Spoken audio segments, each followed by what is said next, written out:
Assalamualaikum. Assalam. Ya, San, ngeteh Ya. dulu San, awan haus San, bismillah. Ya, silakan.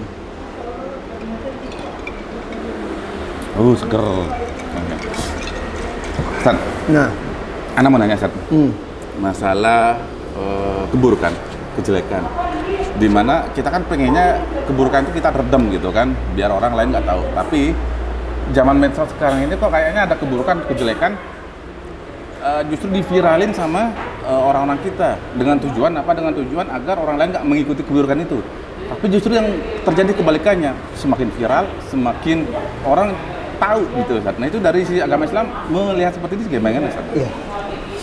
Jadi memang di zaman serba sosmed ini ya, atau medsos ini, niat baik seseorang itu malah kalau tidak hati-hati bisa menimbulkan mudarat yang lebih besar.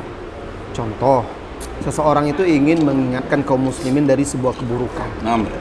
Tapi dia dengan cara kadang menyertai peringatannya itu dengan men-share video atau perbuatan orang tersebut. Orang yang tadinya nggak tahu malah menjadi tahu.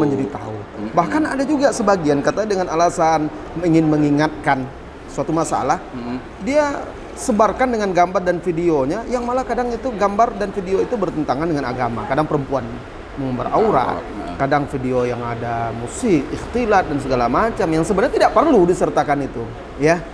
Kemudian satu hal yang diingat ketika kita ingin mengingkari kemungkaran, ya, ingin memberi nasihat, ya, kita lihat dahulu kalau kemungkaran itu sudah viral juga, ya, sudah diketahui oleh orang banyak, kita ingin mengingatkannya, bisa kita ingatkan di medsos.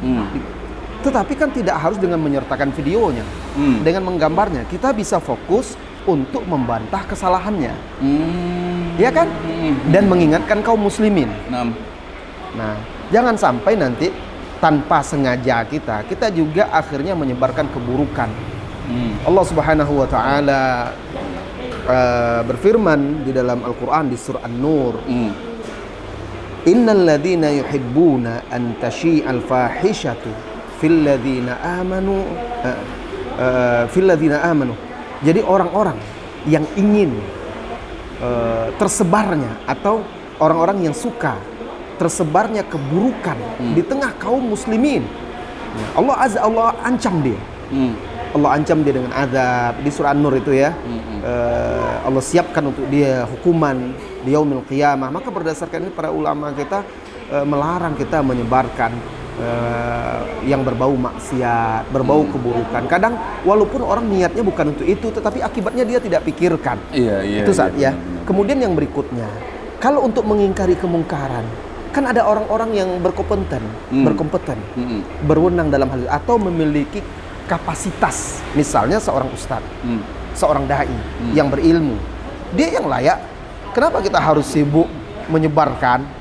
Kalau kita mau menyebarkan pun cukup kita menyebarkan nasihat ustadz itu, pesan ustadz itu, atau peringatannya terhadap masalah tersebut. Bukan kita ikut nge-share, dengan kita buat status dengan narasi sendiri, yang kadang-kadang pun bukan berupa nasihat, hanya ungkapan kesal dan umpatan kadang dengan umpatan disertai dengan video dan gambar orang-orang tertentu. Ya, ini tidak menghasilkan nasihat apa-apa. Berbeda kalau ustadz-ustadz yang ini mereka dengan dalil, dengan hujah. Kita sebagai orang awam yang tidak berilmu, kalau kita ingin menyebarkan pula untuk pengingkaran terhadap kemungkaran itu, sebarkan yang nasihat-nasihat para guru-guru kita, para ulama, para masyayikh, para ustadz kita terkait masalah tersebut.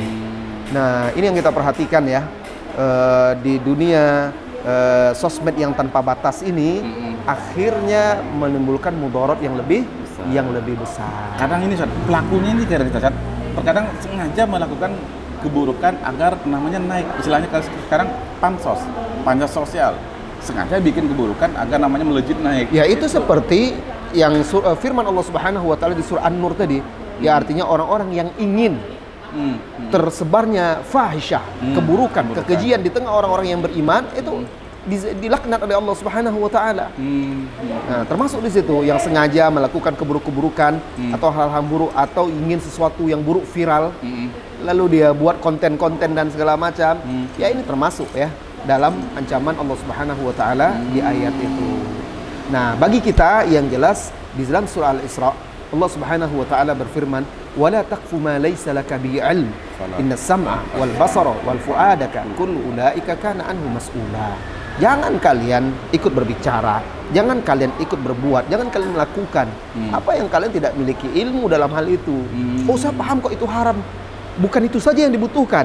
Paham kita itu haram, paham kita cara menyampaikannya. Ya, bukan sekedar paham itu haram. Semua orang tahu misalnya haram.